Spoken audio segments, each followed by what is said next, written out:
स्वागत है आप सभी का बीपीएससी के अगले क्लास में।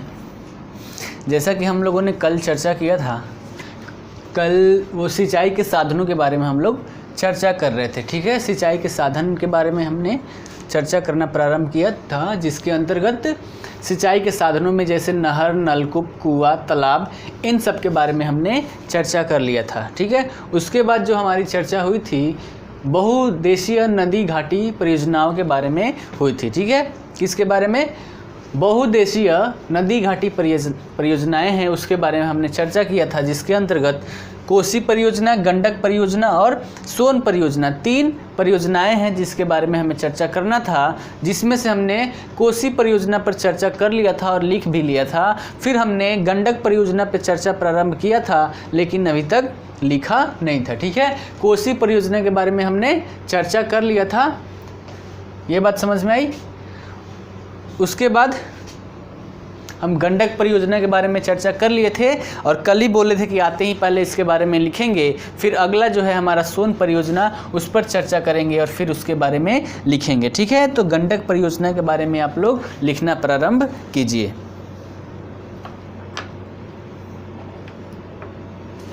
चलिए लिखिएगा।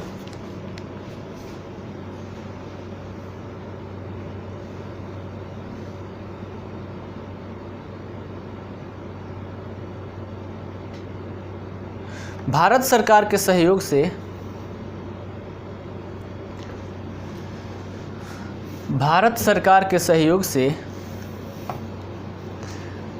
बिहार तथा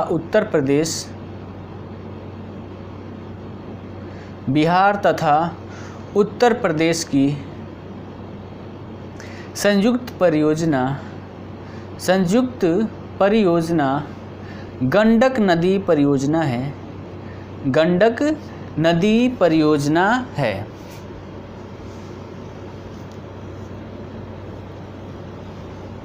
उन्नीस सौ उनसठ ईस्वी में एक समझौता किया गया,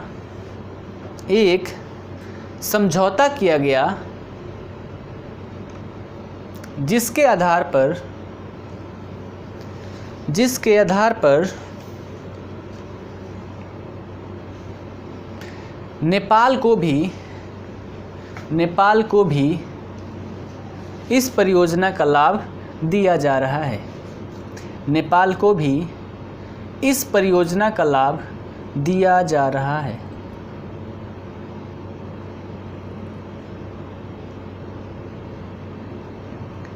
इस परियोजना के अंतर्गत बिहार के वाल्मीकि नगर में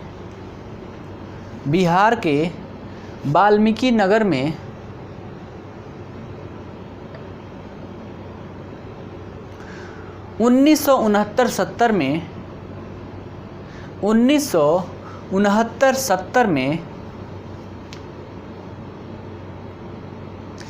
त्रिवेणी घाट नामक स्थान पर बांध का निर्माण किया गया, जिसका आधा भाग बिहार में तथा आधा भाग नेपाल में अवस्थित है।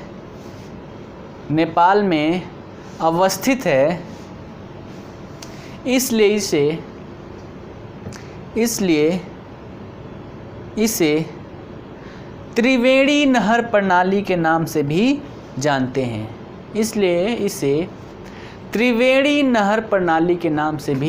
जानते हैं। ठीक है, पैराग्राफ बदल के लिखिएगा।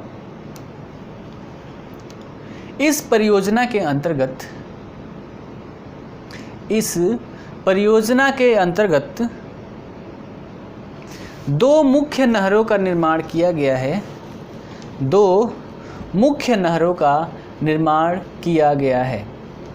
पहला लिखिएगा त्रिवेणी नहर, त्रिवेणी नहर, और इसके बारे में लिखिएगा डैश देके, पूर्वी त्रिवेणी नहर लिखिए। ठीक है, दो नहरों का निर्माण किया गया है, पूर्वी त्रिवेणी नहर और दक्षिणी त्रिवेणी नहर। तो इसमें सबसे पहले लिखिए पूर्वी त्रिवेणी नहर। ठीक है, इसमें डैश देके लिखिए इसे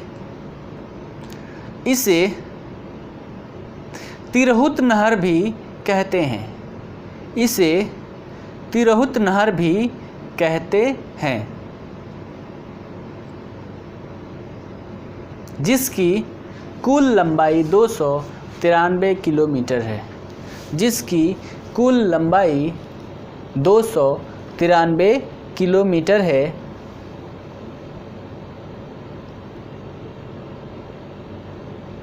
इस प्रणाली से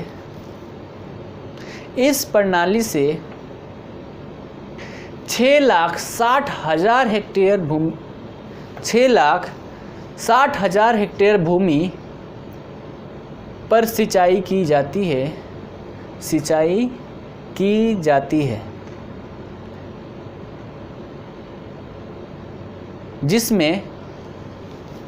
जिसमें पूर्वी चंपारण, पश्चिमी चंपारण, मुजफ्फरपुर, वैशाली, समस्तीपुर आदि जिले शामिल हैं, समस्तीपुर आदि जिले शामिल हैं।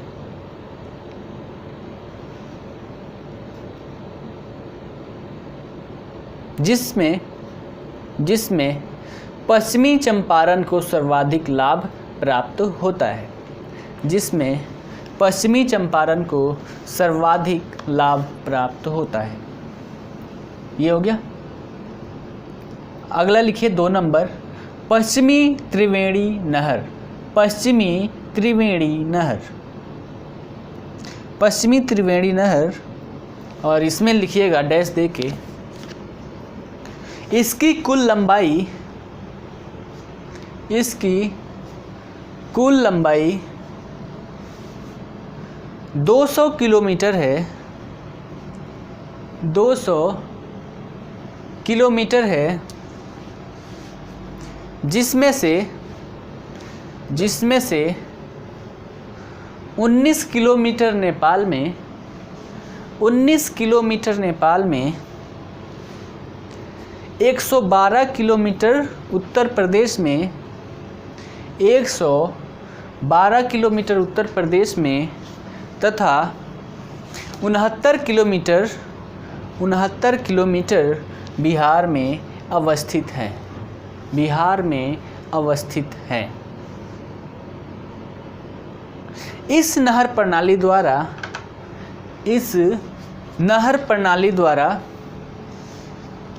बिहार के सारण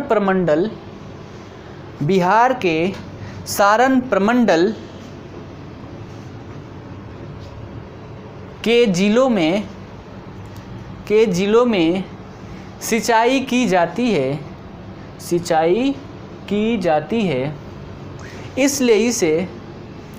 इसलिए इसे सारण नहर के नाम से भी जानते हैं, सारण नहर के नाम से भी जानते हैं। इस नहर प्रणाली द्वारा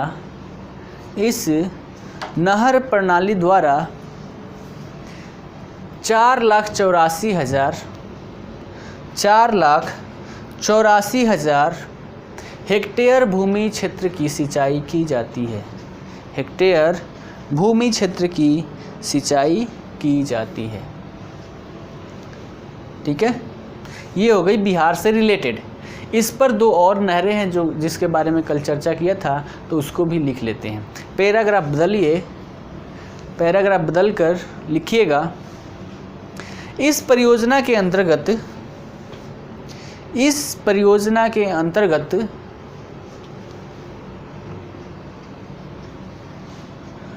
2 और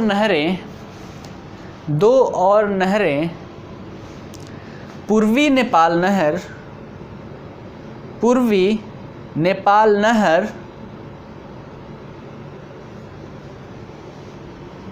जिस पर वाल्मीकि नगर में 15 मेगावाट का जल विद्युत केंद्र स्थापित किया गया है, जिस पर वाल्मीकि नगर में 15 मेगावाट का जल विद्युत केंद्र स्थापित किया गया है, कमा दूसरी पश्चिमी नेपाल नहर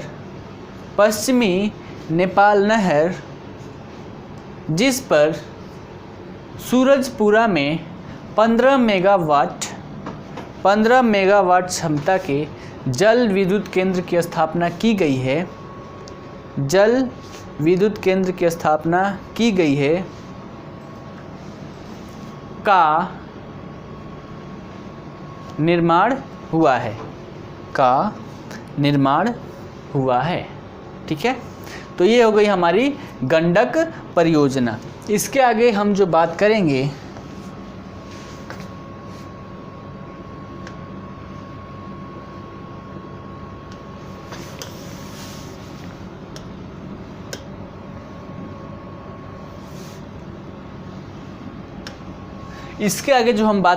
वो बात करेंगे सोन परियोजना। तो टाइटल डालिए आप,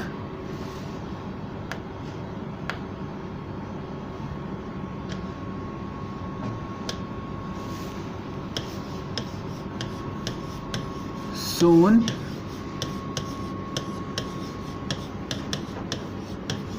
परियोजना, ठीक है।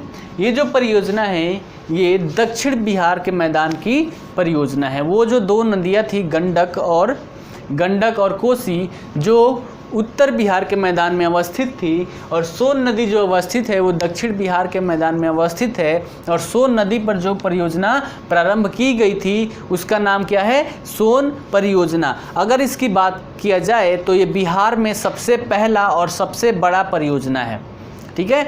बिहार की प्रथम वृहद सिंचाई परियोजना सोन परियोजना है, जिसका निर्माण अंग्रेजों के शासनकाल में यानी कि 1874 ईस्वी में डेहरी के पास बारून नामक एक जगह है, वहाँ पर बांध बनाकर किया गया था, ठीक है। डेहरी के पास एक जगह है बारून नामक, वहाँ पर बांध का निर्माण करके इस परियोजना की शुरुआत की गई थी 1874 ईस्वी में, ठीक है। अगर इस बांध की लंबाई की बात करें तो लंबाई इसकी 3801 मीटर और ऊंचाई की बात करें तो 2.44 मीटर इसकी ऊंचाई है, ठीक है। ये जो परियोजना है, मान लीजिए ये हमारा बिहार है, ठीक है। तो ये जो परियोजना है, बिहार का ये जो क्षेत्र है सबसे सूखाग्रस्त क्षेत्र है। जब मैंने भौगोलिक स्थिति बताया था तभी बताया था, वर्षा का वितरण बताया था तब भी बताया था। तो इन क्षेत्र में ये परियोजना प्रारंभ की गई है। सबसे सूखे क्षेत्र में पहले यहाँ पर फसल बहुत ही कम हुआ करते थे, लेकिन इस परियोजना के माध्यम से ये जो एरिया है आज का सबसे ज़्यादा यहाँ पर अन्न उत्पादन किया जाता है। ये बातें समझ में आ गई। यह जो है अन्न का भंडार क्षेत्र बन चुका है। अब ये जो परियोजना है, इस परियोजना के अंतर्गत भी 2 नहरों का निर्माण किया गया है। पहला है पूर्वी सोन नहर और दूसरा कौन सा है? पश्चिमी सोन नहर, ठीक है। पूर्वी सोन नहर और पश्चिमी सोन नहर। मान लीजिए हमारी सोन नदी यहाँ से निकली है,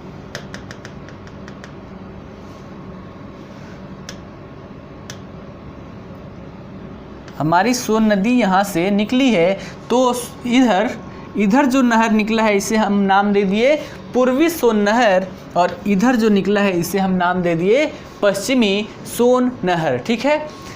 अब पहले ही जब मैंने डिस्ट्रिक्ट करवाया था तो आपको बताया था कि डिस्ट्रिक्ट याद होना चाहिए, ताकि इस पे आधारित आगे जो भी हम करवाते हैं वो सारे चीज़ आपको दिखने चाहिए। तो इन क्षेत्रों में जो ज़िले हैं वो कौन कौन से ज़िले हैं, याद है? नहीं है। चलिए मैप पर देखते हैं, ज़्यादा समझ में आएगा।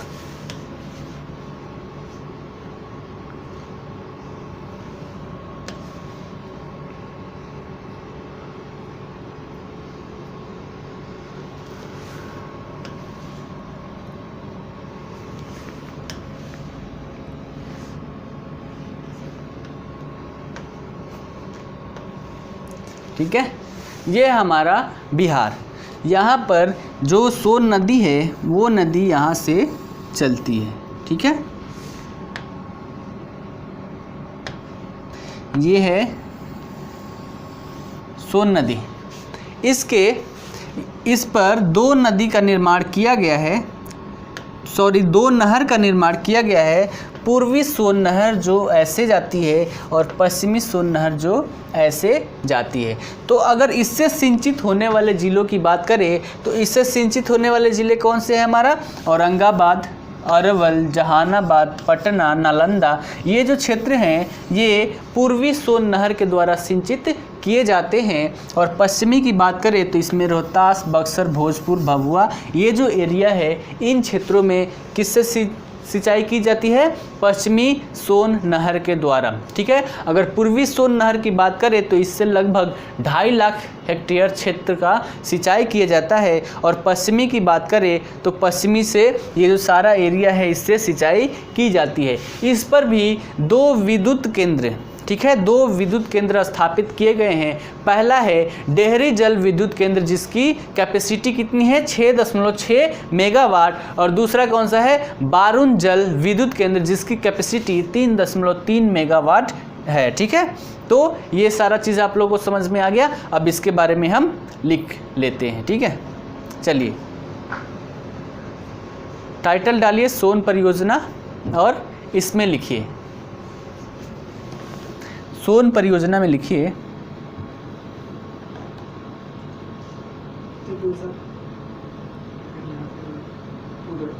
यह परियोजना बिहार की सबसे पहली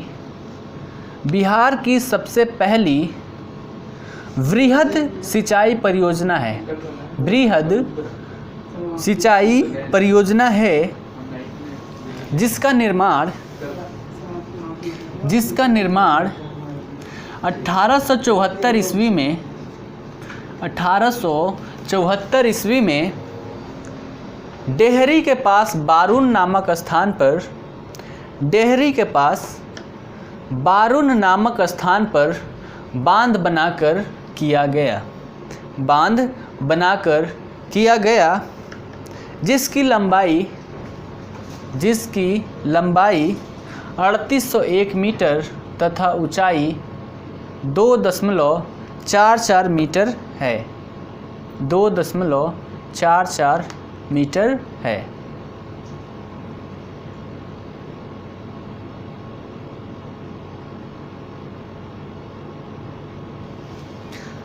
यह सिंचाई परियोजना बिहार के सबसे सूखाग्रस्त क्षेत्र दक्षिणी पश्चिमी बिहार को सिंचित करने के लिए बनाई गई थी जिसका लाभ भी हमें देखने को मिलता है। पहले इन क्षेत्रों में उपज बहुत ही कम हुआ करती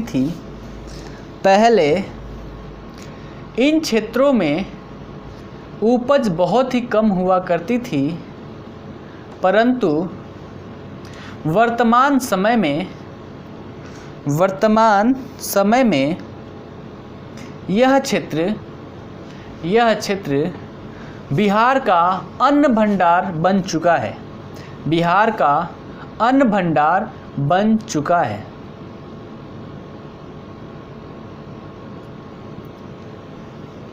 1968 ईस्वी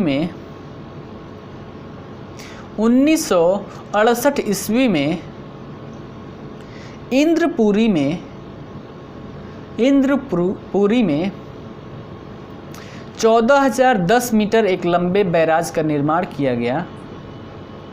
14,010 मीटर एक लंबे बैराज का निर्माण किया गया।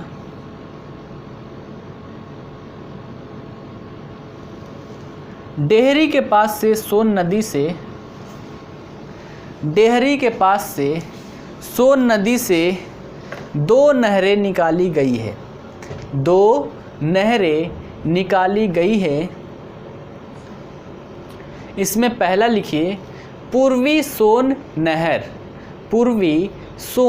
नहर, और इसके बारे में लिखिए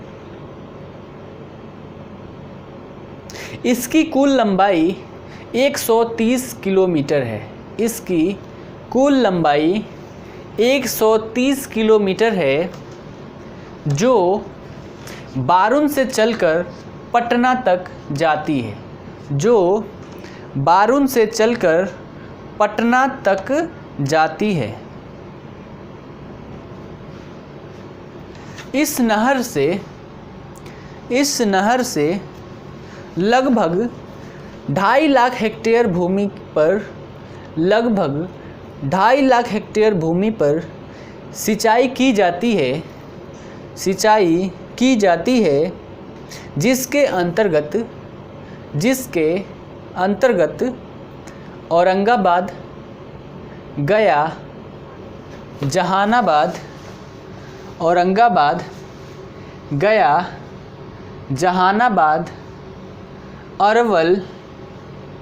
अरवल और पटना जिले आते हैं।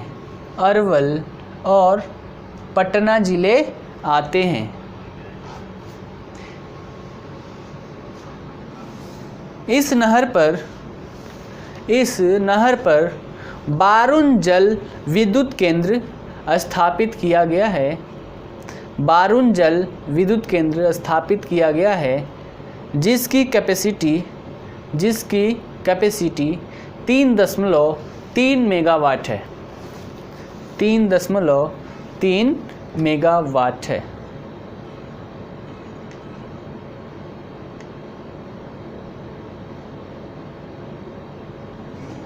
ठीक है। उसके बाद दूसरा लिखिए पश्चिमी सोन नहर, और इसमें लिखिएगा यह नहर डेहरी के पास से निकलती है,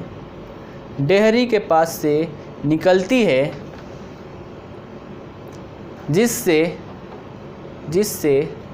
लगभग 3 लाख हेक्टेयर से अधिक भूमि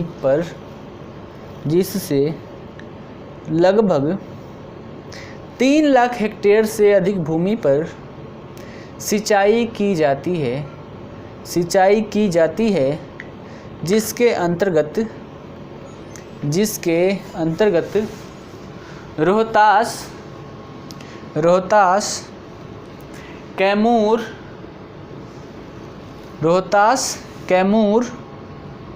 बक्सर और भोजपुर आदि जिले आते हैं। इस नहर पर डेहरी जल विद्युत केंद्र स्थापित किया गया है। जिसकी कैपेसिटी या फिर उत्पादन क्षमता 6.6 मेगावाट है। 6.6 मेगावाट है। ठीक है, समझ में आ गया। चलिए, इसके बाद आप एक टाइटल डालिए। नदियों की बात हो रही है तो जल विवाद जो भी है उसका भी चर्चा हो जाना चाहिए। ठीक है, तो एक जल विवाद है, टाइटल डाल लीजिए आप बाणसागर जल विवाद समझौता।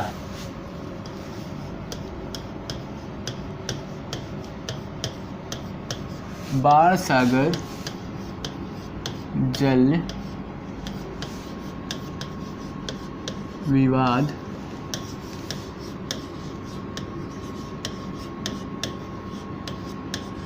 समझौता। ये क्या है, पहले इसके बारे में जानते हैं।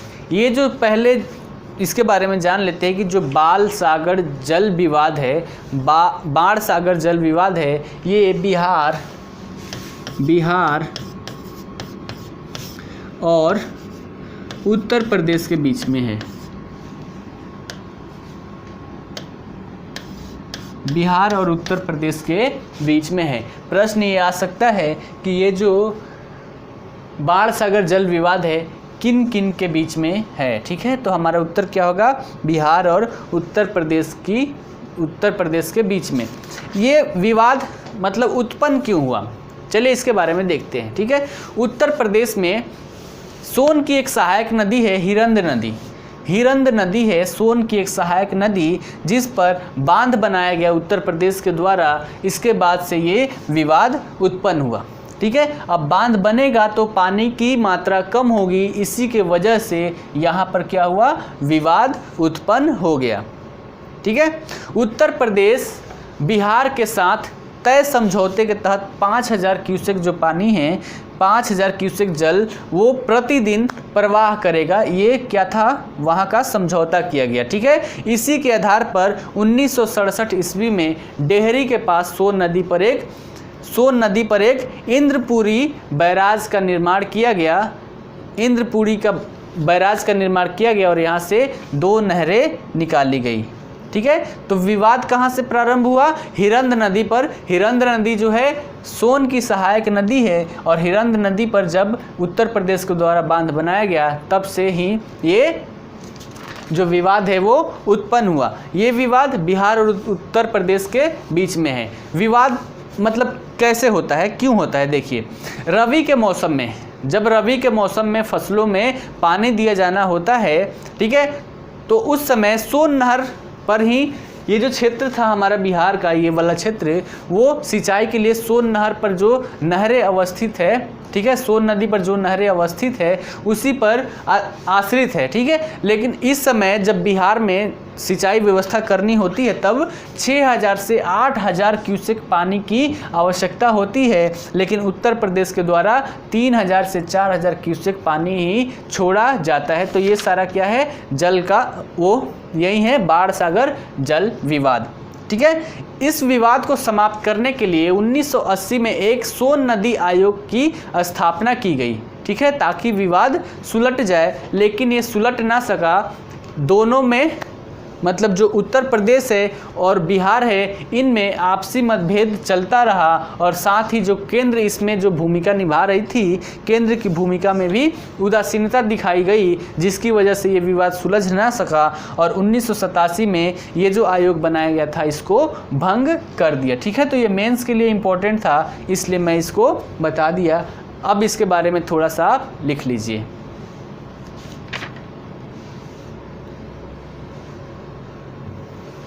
चलिए लिखिए, यह विवाद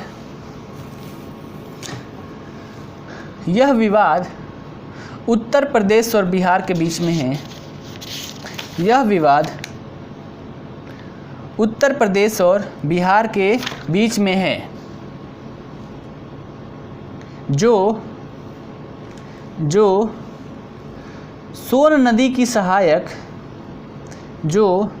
सोन नदी की सहायक हिरंद नदी पर बांध बनाए जाने से उत्पन्न हुई। हिरंद नदी पर बांध बनाए जाने से उत्पन्न हुई। उत्तर प्रदेश बिहार के साथ तय समझौते के तहत बिहार के साथ तय समझौते के तहत 5000 क्यूसेक जल प्रवाह प्रतिदिन छोड़ेगा। 5000 क्यूसेक जल प्रवाह प्रतिदिन छोड़ेगा, जिसके आधार पर बिहार में 1967 ईस्वी में डेहरी के पास सोन नदी पर इंद्रपुरी बैराज का निर्माण किया गया तथा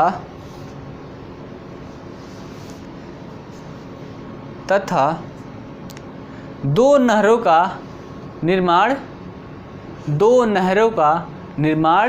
किया गया। परंतु 1975 के बाद से सोन नदी के जल प्रवाह में कमी आने लगी। सोन नदी के जल प्रवाह में कमी आने लगी और बिहार में सिंचाई की समस्या उत्पन्न होने लगी।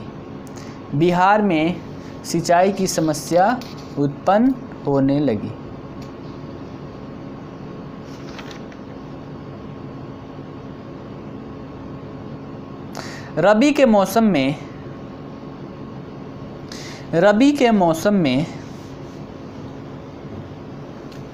सोन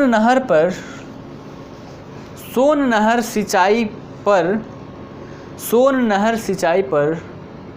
आश्रित जिले कैमूर, रोहतास, बक्सर, भोजपुर, अरवल, औरंगाबाद और गया में जल की कमी हो जाती है।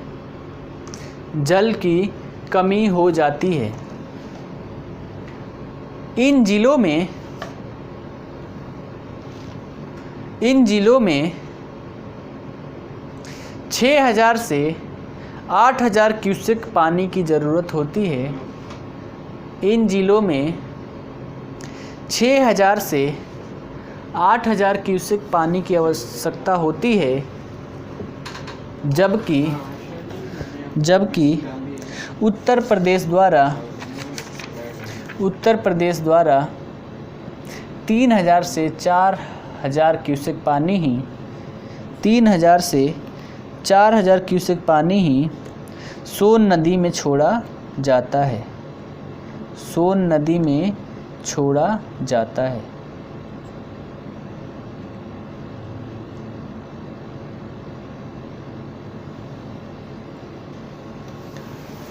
1980 ईस्वी में इस समस्या से निपटने के लिए सोन नदी आयोग का गठन हुआ था।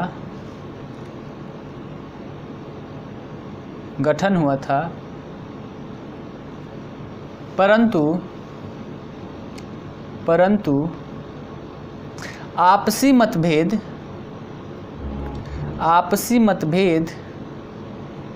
एवं केंद्र की उदासीनता के कारण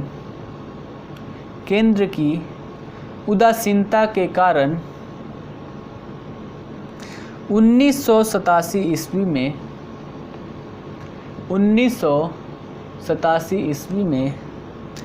इसे भंग कर दिया गया। ठीक है, इतनी बातें समझ में आ गई। तो ये थी हमारी बहुउद्देशीय परियोजनाएं। इसके साथ ही कुछ और भी नहरों का निर्माण किया गया है सिंचाई के लिए, तो उसका भी नाम आप लोग लिख लीजिए। जैसे ढाका नहर है जिससे पूर्वी चंपारण में सिंचाई की जाती है, तेऊर नहर से पूर्वी चंपारण में, ठीक है, जो तेऊर नदी पर अवस्थित है। उसके बाद है कमला नहर जो कमला नदी पर अवस्थित है और इससे दरभंगा और मधुबनी ज़िले में सिंचाई की जाती है। उसके बाद है सकरी नहर जो सकरी नदी पर अवस्थित है, जिससे गया एवं मुंगेर ज़िले में सिंचाई की जाती है। इसके बाद एक और महत्वपूर्ण जो है वो है यमुना नहर, जो यमुना नदी के बाईं ओर जहानाबाद ज़िलों में सिंचाई की जाती है इससे। ठीक है, तो ये लिख लीजिए आप। पहला लिखे ढाका नहर, ढाका नहर पूर्वी चंपारण, तेऊर नहर पूर्वी चंपारण,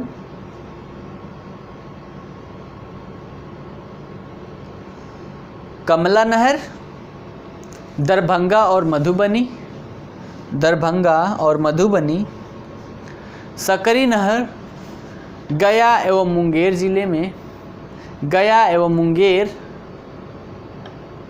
यमुना नहर जहानाबाद। ठीक है, तो इससे हमारी जो भी नहरें थी, नहरें समाप्त होती है। आगे हम बात करेंगे नलकूपों की। ठीक है, टाइटल डालिए आप, नलकूप।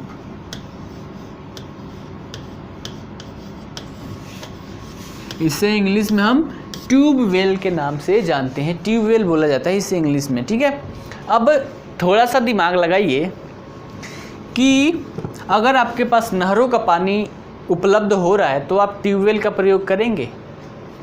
नहीं करेंगे ना।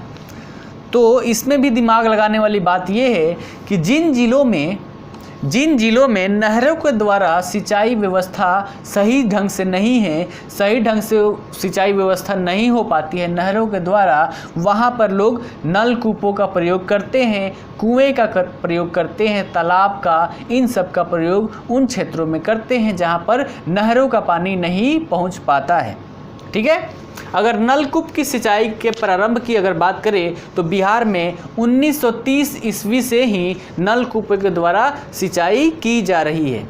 ठीक है, 1930 ईस्वी से ही इसकी सिंचाई की जा रही है नलकूपों के द्वारा। अगर सबसे ज़्यादा नलकूपों के द्वारा सिंचाई करने वाले ज़िले की बात करें तो वो हमारा अररिया ज़िला है। यानी कि अररिया ज़िले में नलकूपों के द्वारा सबसे ज़्यादा सिंचाई की जाती है। इसके बाद हमारा गया है, गया, समस्तीपुर, बेगूसराय, किशनगंज, ठीक है, शिवहर, नालंदा, जहानाबाद, ये जो ज़िले हैं इन सब ज़िलों में नलकूपों का प्रयोग किया जाता है। सर्वाधिक प्रयोग अररिया में और सबसे कम प्रयोग जो नलकूपों का किया जाता है वो रोहतास में किया जाता है, क्योंकि रोहतास में जो हमारी नहर है, सोन नहर, उससे बड़े ही अच्छे तरीके से वहाँ पर सिंचाई हो जाती है, जिसकी वजह से रोहतास में गेहूँ और धान का उत्पादन बड़े ही ज़्यादा मात्रा में होती है।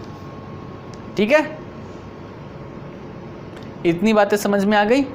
चलिए आगे देखते हैं। बिहार सरकार द्वारा नलकूपों को निजी क्षेत्र में, यानी कि हम खुद नलकूप लगा सकते हैं, इसके लिए सरकार द्वारा सब्सिडी दी जाती है। सरकार द्वारा 2 टाइप के नलकूपों पर सब्सिडी दी जाती है। पहला है छिछले नलकूप।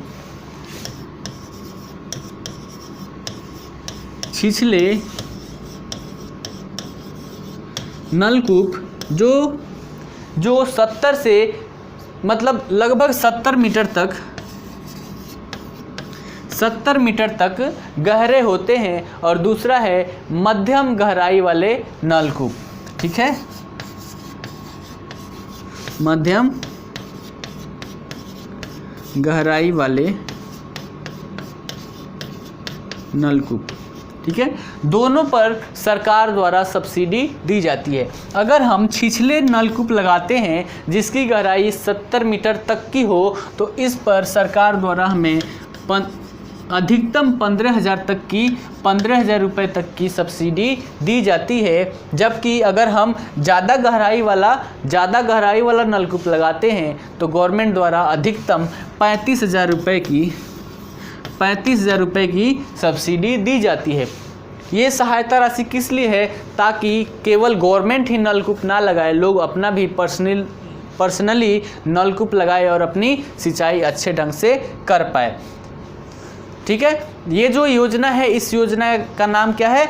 बिहार शताब्दी निजी नलकूप योजना। ठीक है, बिहार शताब्दी निजी नलकूप योजना, ये चीज़ आप लोग लिख लीजिए। और इसी के अंतर्गत छिछले वाले पे अधिकतम 15,000 रुपये की सब्सिडी और उससे ऊपर वाले पे अधिकतम 35,000 रुपये तक की सब्सिडी प्रोत्साहन राशि के रूप में दी जा रही है। ठीक है। इसके अंतर्गत 2 और योजनाएं हैं। इसके अंतर्गत million shallow tube well program और बिहार भूजल सिंचाई योजना, इन दोनों के थ्रू लोगों को क्या किया जा रहा है, जागरूक किया जा रहा है, ताकि वो ज़्यादा से ज़्यादा नलकूप अपना लगवा सके। इतनी बातें समझ में आ गई।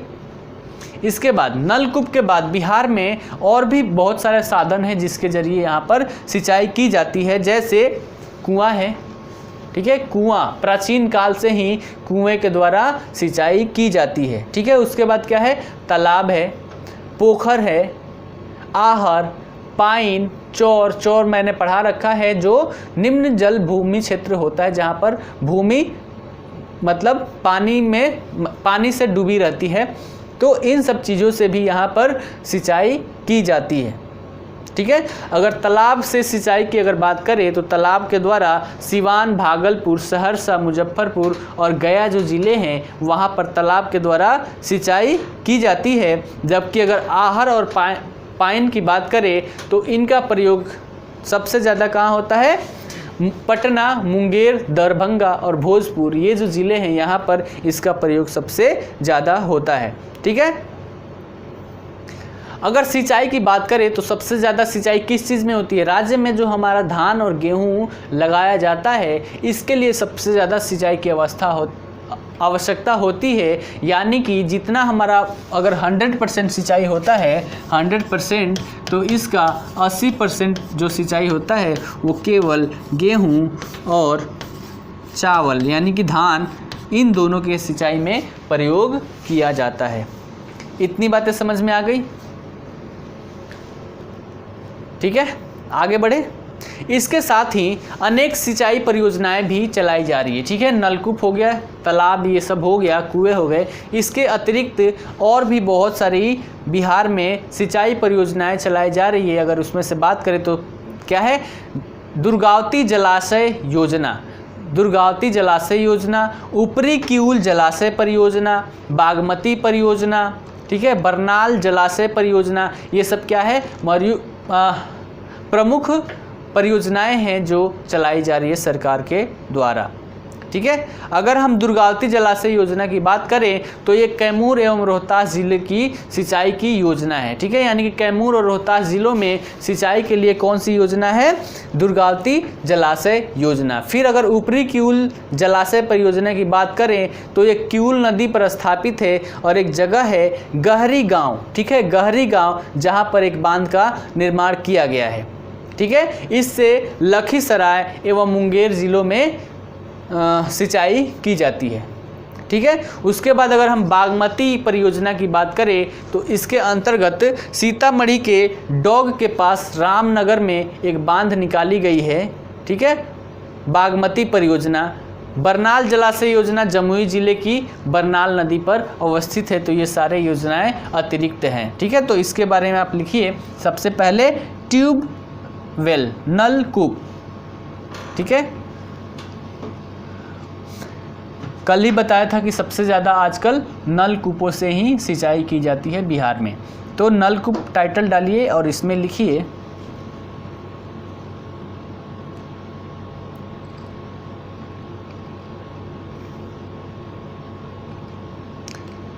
इसके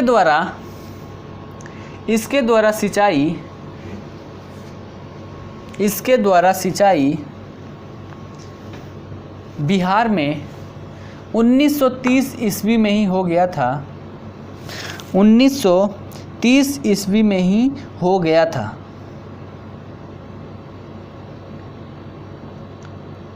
इसका सर्वाधिक विकास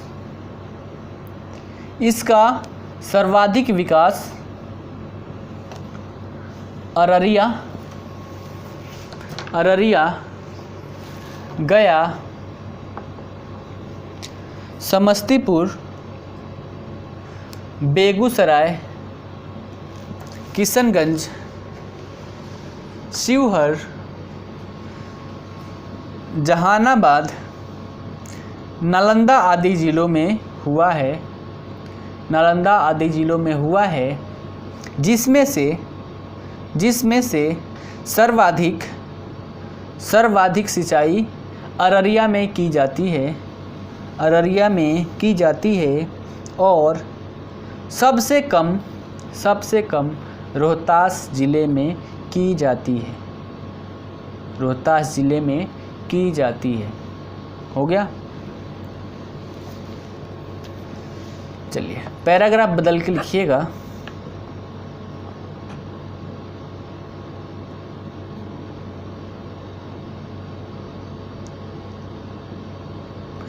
राज्य सरकार द्वारा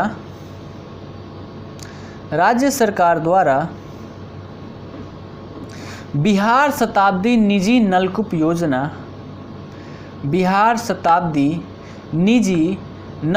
योजना नामक एक सब्सिडी आधारित योजना शुरू की गई है जिसके अंतर्गत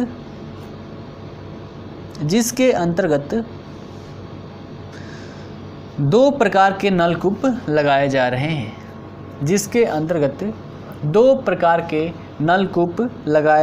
हैं। पहला छिछले नलकूप गहराई 70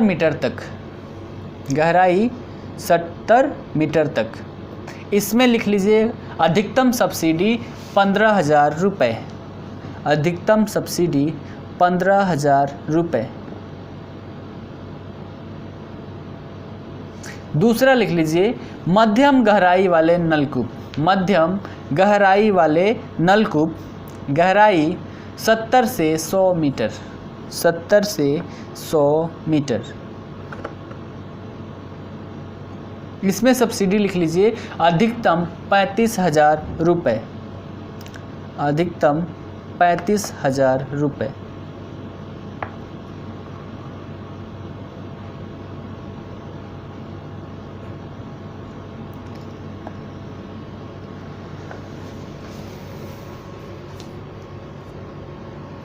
ठीक है।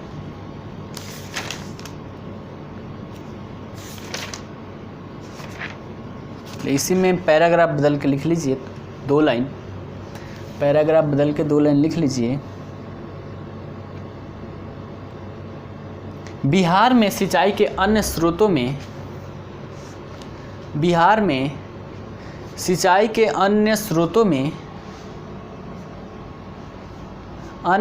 में कुएं, तालाब, पोखर, आहर, चौर, पाइन आदि भी हैं। ठीक है। उसके बाद लिख लीजिए तालाब द्वारा, या फिर ऐसे लिख लीजिए तालाब और डैश दीजिए और सीधे नाम लिख लीजिए कौन कौन से ज़िले हैं। तालाब में लिखिए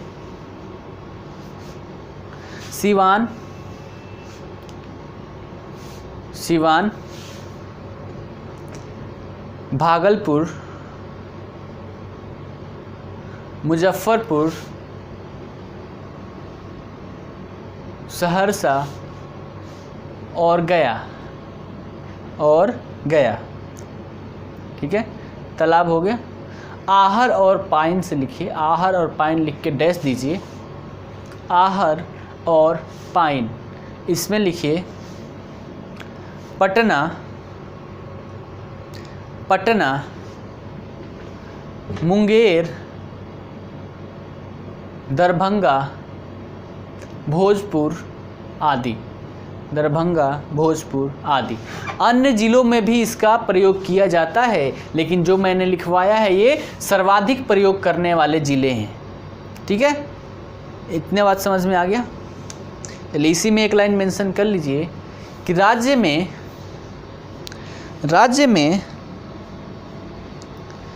सिंचाई का सर्वाधिक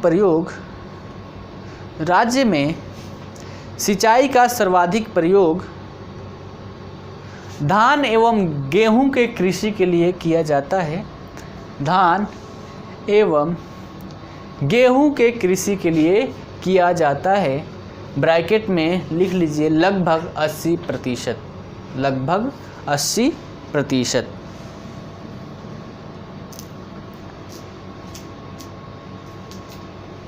ठीक है, इतनी बातें समझ में आ गई। चलिए इसके बाद लिखिए, पैराग्राफ बदलिए। ठीक है, पैराग्राफ बदल कर लिख लीजिए, इसके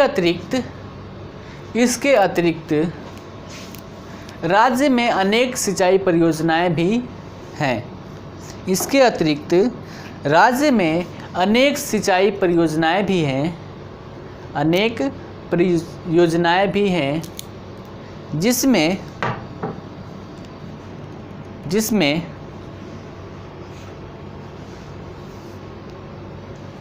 किऊल नदी पर गहरी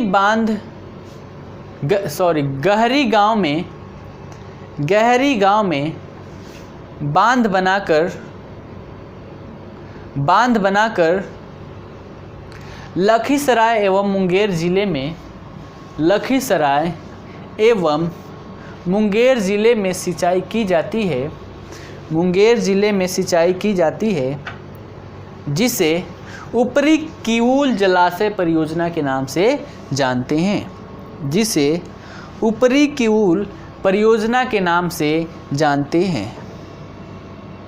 ठीक है, फुल स्टॉप दे के आगे लिखिए।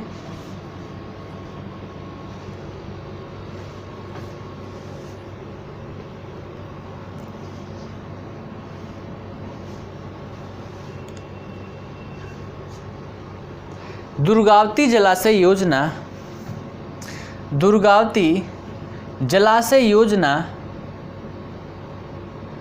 दुर्गावती नदी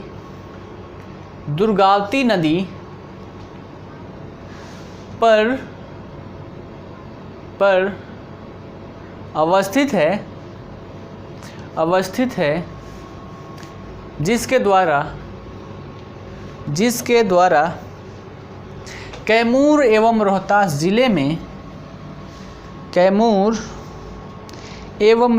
जिले में सिंचाई की जाती है। आगे लिख लीजिए इसी में, बरनाल जलाशय योजना जमुई जिले के बरनाल नदी पर निर्मित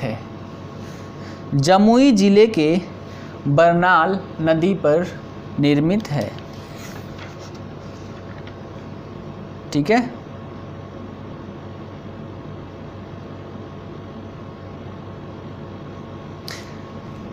इसी में पैराग्राफ बदलकर थोड़ा सा और लिख लीजिए। सिंचाई के उद्देश्य से अनेक बांधों का भी निर्माण किया गया है, जिनमें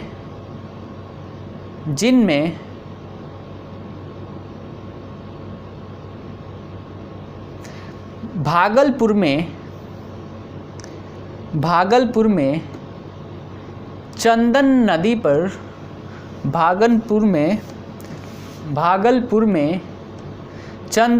पर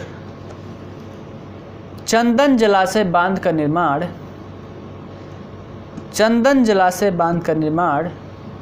1972 में किया गया तथा भागलपुर के ही बढ़ुआ नदी पर 1965 ईस्वी में बढ़ुआ जलाशय बांध का निर्माण किया गया। ठीक है, तो ये सिंचाई से रिलेटेड सारी चीज़ हमारी समाप्त होती है। इसी में एक कार्यक्रम चलाया जा रहा है गवर्नमेंट के द्वारा, इसके बारे में भी आप लिख लीजिए। कार्यक्रम का नाम है त्वरित सिंचाई लाभ कार्यक्रम।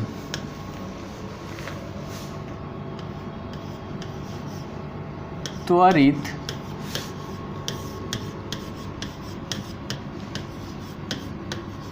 सिंचाई लाभ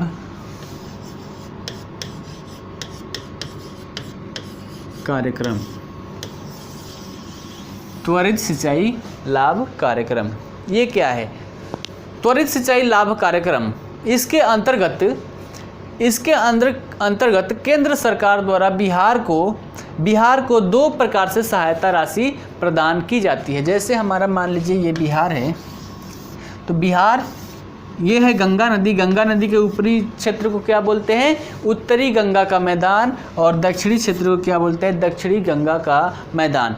ठीक है, तो उत्तरी क्षेत्र में 90% और निचली क्षेत्र में 75%। ठीक है, ऊपरी क्षेत्र में 90% और दक्षिणी क्षेत्र में 75% की सहायता प्रदान की जाती है। किसके लिए?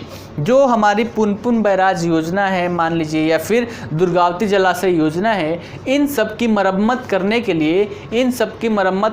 लिए पुनर्स्थापित करने के लिए, इनका अच्छे से विकास करने के लिए जो कार्यक्रम चलाया जा रहा है वो कौन सा है? त्वरित सिंचाई लाभ कार्यक्रम, जिसके अंतर्गत दक्षिणी क्षेत्र में 90% तक की सहायता राशि और उत्तरी क्षेत्र में 90% तक की सहायता राशि और दक्षिणी क्षेत्र में 75% की सहायता राशि प्रदान की जा रही है। ठीक है, इसके बारे में आप लिख लीजिए।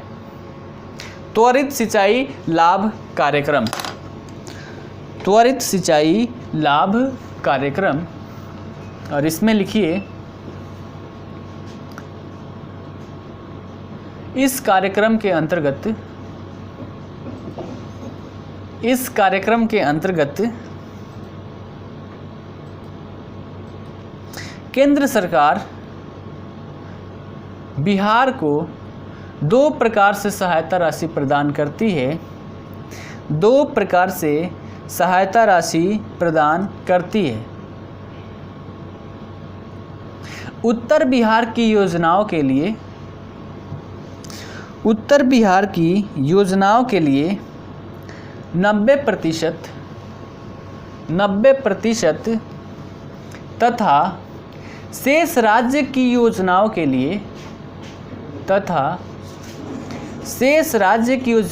लिए 75% केंद्रीय सहायता प्रदान की जाती है। इस कार्यक्रम के तहत शामिल योजनाओं में पश्चिम कोसी नहर योजना, कोसी बराज योजना, पुनपुन बैराज योजना,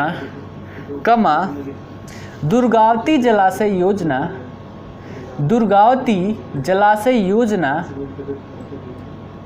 आदि की मरम्मत एवं पुनर्स्थापना का कार्य शामिल है। ठीक है, तो आज हमारा ये पूरा चैप्टर समाप्त हो जाता है। कल से हम जो करेंगे बिहार में पाए जाने वाले खनिजों और खनिज के आधार पर आधारित उद्योग, साथ ही कृषि आधारित उद्योग, वन आधारित उद्योग, यानी कि जितने प्रकार के जो भी उद्योग हैं उन सब के बारे में हम चर्चा करेंगे। ठीक है, सबसे पहले खनिजों को देखेंगे, जिसमें हम बिहार में खनिज संपदा, ठीक है, इसके बारे में बात करेंगे, उद्योग धंधे के बारे में बात करेंगे, कृषि आधारित उद्योग के बारे में बात करेंगे, खनिज आधारित उद्योग के बारे में बात करेंगे, वन आधारित उद्योग के बारे में बात करेंगे। ठीक है, उसके बाद उद्योग मित्र जो स्थापित किए गए हैं उद्योग को बढ़ावा देने के लिए, उसके बारे में भी बात करेंगे। उद्योग मित्र वो जो हमारा लघु क्षेत्र, सूक्ष्म लघु क्षेत्र और मध्यम क्षेत्र है, उनमें उद्योगों को बढ़ावा देने के लिए उद्योग मित्र की स्थापना की गई है, इसके बारे में भी हम पढ़ेंगे। साथ ही बिहार औद्योगिक क्षेत्र विकास प्राधिकरण, जिसे हम डियाडा शॉर्ट में बोलते हैं, उसके बारे में भी हम कल अच्छे से चर्चा करेंगे। साथ ही इसमें हम आगे जब करेंगे तब बिहार के औद्योगिक प्रदेश कौन कौन से हैं उन सब के बारे में चर्चा करेंगे। पहले यहाँ पर औद्योगिक प्रदेश बहुत ही ज़्यादा हुआ करता था, लेकिन जब झारखंड बिहार से अलग हो गया तब से यहाँ पर कम है, लेकिन फिर भी औद्योगिक प्रदेश के बारे में हम चर्चा कर लेंगे। ठीक है, तो आज के लिए इतना ही, धन्यवाद, फिर कल मिलते हैं।